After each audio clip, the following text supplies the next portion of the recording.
Afinal, a disputa entre o arcanjo Miguel e o diabo acerca do corpo de Moisés foi por qual motivo? Em Judas capítulo 1, versículo 9, nós vamos encontrar uma situação no tanto curiosa. Nós vamos encontrar o arcanjo Miguel discutindo com Satanás e contendendo com Satanás para disputar o corpo de Moisés. Mas a pergunta, que quando nós lemos Judas capítulo 1, versículo 9, a pergunta logo que vem à mente, que vem sendo objeto de estudo pelos teólogos ao longo da história da igreja é: qual o motivo de Miguel brigar com Satanás acerca do corpo de Moisés? Por que Miguel estaria brigando com Satanás para ficar com o corpo de Moisés? Sobre essa pergunta nós vamos refletir neste vídeo. Para começar,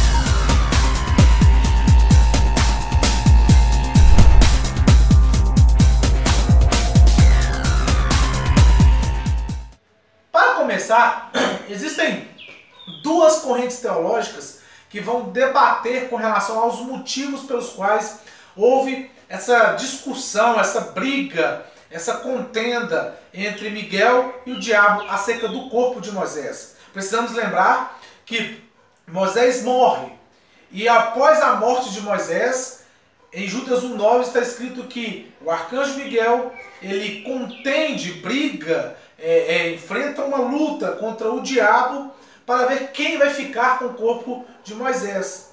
Mas por que essa briga? Por que eles queriam ficar com o corpo de Moisés? Qual o objetivo dessa contenda entre os dois anjos acerca do corpo de Moisés? A primeira corrente, que vai tentar dar uma resposta com relação aos motivos que levaram o arcanjo Miguel a contender com o diabo acerca do corpo de Moisés, vai dizer que Moisés, na verdade, quando morre, Satanás tinha o objetivo de se apropriar do corpo de Moisés e transformar o corpo de Moisés em objeto de culto, de idolatria. Ou seja, Satanás, ao disputar o corpo de Moisés com o arcanjo Miguel, a intenção de Satanás era transformar o corpo de Moisés em um objeto de culto, para que os hebreus e as demais pessoas adorassem o corpo de Moisés, reverenciassem o corpo de Moisés com uma espécie de adoração e até praticasse a necromancia, né, que é adivinhar o futuro através do corpo de pessoas que já morreram e, neste caso, do corpo de Moisés. Então, a primeira corrente vai dizer que Satanás tinha essa intenção. Então, quando Judas 1,9 diz que Satanás estava querendo o corpo de Moisés e que o arcanjo Miguel interveio e batalhou contra o diabo para ficar com o corpo de Moisés, na verdade, o arcanjo Miguel veio para impedir que Satanás transformasse o corpo de Moisés em objeto de culto. Então, o motivo pelo qual Deus envia o arcanjo Miguel para contender com o diabo acerca do corpo de Moisés é para que Deus impedisse Satanás de transformar o corpo de Moisés em objeto de idolatria. Essa é a primeira corrente que nós vamos encontrar em vários teólogos da teologia reformada e pentecostal. Por outro lado, nós temos uma segunda corrente teológica que ela é mais difundida no meio adventista. Então essa corrente teológica quase que se confunde com as doutrinas adventistas, apesar de não só os adventistas crerem nesse posicionamento, mas existirem outros teólogos também que creem nesse posicionamento, mas é a igreja adventista que vai formular com mais detalhes essa segunda corrente teológica. E o que é essa segunda corrente teológica? O que ela defende? Pois bem, a segunda corrente teológica, ela defende, aliás, ela primeiro nega que o motivo dessa contenda entre o arcanjo Miguel e Satanás acerca do corpo de Moisés, ela nega que seja para impedir que o corpo de Moisés fosse é objeto de idolatria. Para essa segunda corrente, o motivo dessa briga não é isso. É outra coisa. E qual é? Para essa segunda corrente teológica, o motivo pelo qual Deus envia o arcanjo Miguel para brigar com Satanás acerca do corpo de Moisés é que Satanás queria impedir que Deus ressuscitasse Moisés. Isso mesmo. Para a segunda corrente teológica, o motivo que levou essa briga entre o diabo e o arcanjo Miguel acerca do corpo de Moisés era que Satanás queria impedir que Deus ressuscitasse o corpo de Moisés. Mas aí vai a pergunta: qual das duas correntes teológicas são a mais correta? Qual tem mais base bíblica para justificar essa briga que nós vamos encontrar em Judas capítulo 1, versículo 9? Vamos lá. A primeira coisa que nós precisamos entender é que em Judas capítulo 1, versículo 9, nós não vamos encontrar uma resposta, alguma informação que nos dê os motivos pelos quais levaram arcanjo Miguel a contender com o diabo acerca do corpo de Moisés. A Bíblia vai ser omissa. Ela simplesmente apresenta um fato, lá em Judas capítulo 1, versículo 9. Apresenta o fato de que o arcanjo Miguel está disputando com o diabo acerca do corpo de Moisés, mas não fala o motivo. Então, qualquer corrente teológica que tente explicar os motivos pelos quais houve essa contenda entre arcanjo Miguel e o diabo é mera especulação. É mera especulação porque a Bíblia ela é omissa. Mas a Bíblia também, por outro lado, nos dá evidência, nos fornece evidências do que não pode ser o motivo para esta briga. Ou seja, apesar de nós não sabermos quais os reais motivos que levou o arcanjo Miguel a brigar com o diabo acerca do corpo de Moisés, a Bíblia nos dá alguns indícios que elimina algumas correntes teológicas ou que elimina algumas interpretações sobre esse texto. Vamos lá. Primeiro, a segunda corrente que eu disse, ela entende que o motivo dessa briga sobre o corpo de Moisés era para que Satanás tentasse impedir que Moisés ressuscitasse. E eles vão afirmar que quando o arcanjo Miguel intervém e impede Satanás de ficar com o corpo de Moisés, Deus age então e ressuscita o corpo de Moisés. E Moisés passa a ter um corpo ressuscitado e glorificado. E como Moisés passa a ser ressuscitado e ter um corpo glorificado, ele passa a ser imortal. Porque agora ele ressuscitou em um corpo imortal glorificado. Essa segunda corrente vai defender isso. Só que qual é o problema dessa segunda corrente teológica? O problema é o seguinte, é que eles fundamentam, eles dizem o seguinte: não, a Bíblia fala que Moisés ressuscitou. Porque lá em Judas capítulo 1, versículo 9, nós não vamos encontrar qualquer evidência de que Moisés tenha ressuscitado. Eles dizem que Moisés ressuscitou baseado numa interpretação de Mateus capítulo 17. Lá em Mateus capítulo 17, a Bíblia vai mostrar que Jesus, no Monte da Transfiguração, aparece para ele Moisés e Elias. E Pedro visualiza essa conversa entre Jesus, Moisés e Elias. Então eles dizem: olha, tanto é verdade que lá em Judas capítulo 1, versículo 9, eles estavam tratando da ressurreição de Moisés, que aqui em Mateus capítulo 17, Moisés aparece para Jesus ressuscitado. Se Moisés aparece para Jesus, eles justificam: Moisés morreu há 1.200 anos atrás, aproximadamente 1.500, 1.200 anos antes de Jesus. Como pode Moisés aparecer para Jesus 1.500 anos depois da sua morte? Só se ele tivesse sido ressuscitado. A segunda corrente teológica vai dizer. Só que existem alguns problemas em interpretar que Moisés ressuscitou. Por que isso? Lá em 1 Coríntios, capítulo 15, no versículo 20, vai dizer o seguinte. Lá em 1 Coríntios, capítulo 15, versículo 20, Paulo vai sustentar e vai estabelecer uma das doutrinas base do cristianismo, que é a seguinte: de que Cristo é a primícia dos que dormem. Ou seja, o cristianismo ensina e é base, é confissão de fé de todo cristão, de que Jesus é a primícia dos que dormem. O que significa dizer que Jesus é a primícia dos que dormem? Significa dizer que Jesus foi o primeiro, em ordem cronológica mesmo.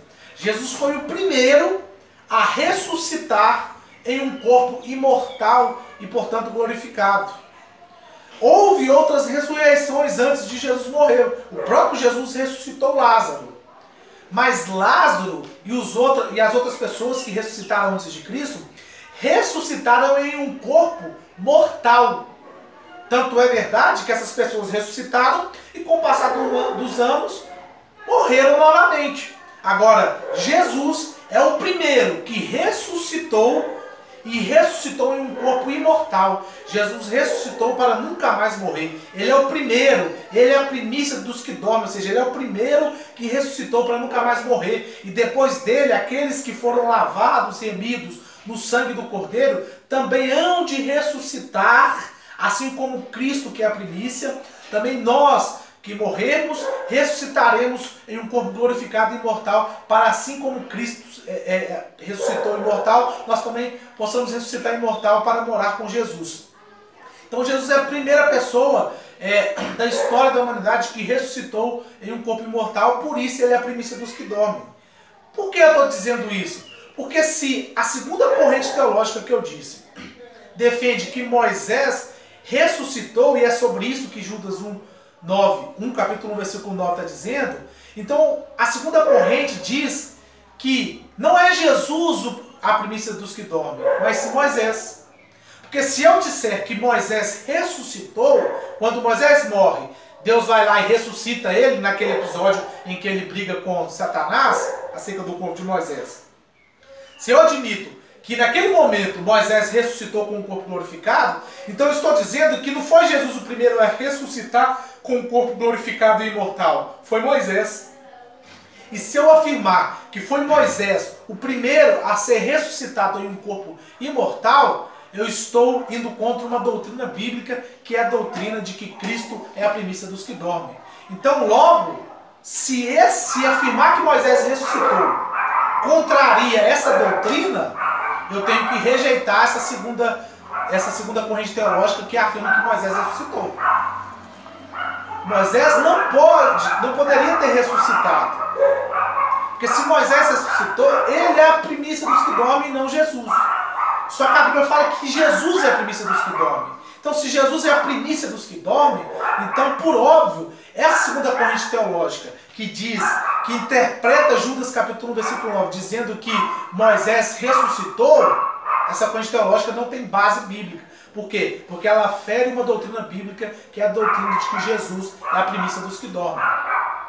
Mas então fica uma pergunta. Se Moisés de fato não ressuscitou, se Judas 1,9 não está falando da ressurreição de Moisés, então, quem é aquele que apareceu para Jesus no Monte da Transfiguração? Porque em Mateus capítulo 17, vai dizer que Moisés aparece para Jesus juntamente com Elias no Monte da Transfiguração. Então, como explicar esse texto? Se Moisés não ressuscitou, ele não poderia ter aparecido para Jesus lá no Monte da Transfiguração, não é isso? Mas para isso, a primeira corrente teológica que entende que a disputa, que interpreta Judas capítulo 1, versículo 9, dizendo que a disputa do arcanjo Miguel com Satanás acerca do corpo de Moisés é para impedir que Satanás transformasse o corpo de Moisés em objeto de culto e de adoração, essa corrente vai interpretar Mateus capítulo 17, que fala do Monte da Transfiguração, quando Elias e Moisés aparecem para Jesus. Ela vai interpretar esse texto dizendo o seguinte, que na verdade ali Moisés e Elias não aparecem literalmente para Jesus, em carne e osso. Não, ali se trata de uma visão espiritual. E aí nós temos uma evidência a favor dessa corrente teológica, que é o texto de Mateus capítulo 17, versículo 9. Lá em Mateus capítulo 17, versículo 9, olha o que Jesus diz. Quando estavam descendo do monte, ele lhes deu uma ordem. Não contem a ninguém acerca da visão que vocês acabaram de ter. Mateus capítulo 17, versículo 9, mostra Jesus Logo após Moisés aparecer para Moisés e Elias aparecer para Jesus, quando Jesus está descendo do monte, Jesus adverte os discípulos: olha, não conte para ninguém a visão que vocês tiveram. Ou seja, o que aconteceu no Monte da Transfiguração ali, não foi que Moisés e Elias apareceram em carne e osso para Jesus, mas foi uma visão espiritual que Jesus e os discípulos tiveram com Moisés e Elias. O texto diz isso, Mateus capítulo 17, versículo 9, o texto vai dizer que se tratava de uma visão. Isso sai da boca do próprio Cristo. Jesus diz: não conteis a ninguém acerca desta visão que vocês acabaram de ter. O interessante é que a palavra visão aqui em Mateus capítulo 17, versículo 9, no original, no grego, a palavra visão é horama. E horama vai aparecer 12 vezes na Bíblia, incluindo esse texto. 12 vezes. E as 12 vezes que ela aparece na Bíblia é no sentido de visão espiritual. Então, tudo indica que o Moisés e o Elias, que apareceu para Jesus no Monte da Transfiguração, não passava de uma visão espiritual, não foi algo literal. Não foi um Moisés ressuscitado em carne e osso, mas foi uma visão espiritual. Logo, se eu sei que Moisés não poderia ter ressuscitado, porque senão ele seria a primícia dos que dormem e não Jesus, então se eu elimino a possibilidade de Moisés ter ressuscitado com um corpo glorificado e imortal, e eu entendo que Mateus capítulo 17 está se tratando de uma visão, logo, a corrente teológica que tem mais possibilidade de estar correta é a primeira corrente teológica que entende que em Judas capítulo 1, versículo 9, a disputa do arcanjo Miguel com Satanás acerca do corpo de Moisés é para que Deus impedisse Satanás de transformar o corpo de Moisés em um objeto de adoração, de veneração, que o seu corpo fosse objeto de necromancia, que as pessoas não utilizassem o corpo de Moisés para buscar milagres, buscar bênçãos, buscar profecias. Então, a disputa do arcanjo Miguel com Judas provavelmente foi para que Deus impedisse Satanás de transformar o corpo de Moisés em objeto de adoração, levando em conta que Jesus é a primícia do que dorme e não Moisés. Então Moisés não poderia ter ressuscitado. E Mateus capítulo 17, quando fala da transfiguração e do aparecimento de Elias e Moisés, ali se trata de uma visão conforme Mateus capítulo 17, versículo 9. Amém? Então Judas capítulo 1, versículo 9, fala dessa disputa entre o arcanjo Miguel e o diabo acerca do corpo de Cristo. E, para mim, eu tenho que a primeira corrente teológica é a mais adequada ao texto bíblico, ela não fere nenhum texto bíblico, ela não fere nenhuma doutrina, ao passo que a segunda corrente teológica, que defende a ressurreição de Moisés, ela fere diretamente uma doutrina bíblica, que é a doutrina de Cristo sendo a primícia dos que dormem. Amém? Espero ter esclarecido para os irmãos o texto de Judas, capítulo 1, versículo 9. Curte esse vídeo, compartilha com os irmãos, e se inscreva no canal e ajude a divulgar esse vídeo para que mais irmãos sejam alcançados por esta palavra, sejam edificados em nome de Jesus. Deus abençoe vocês. Até o próximo vídeo. A paz do Senhor.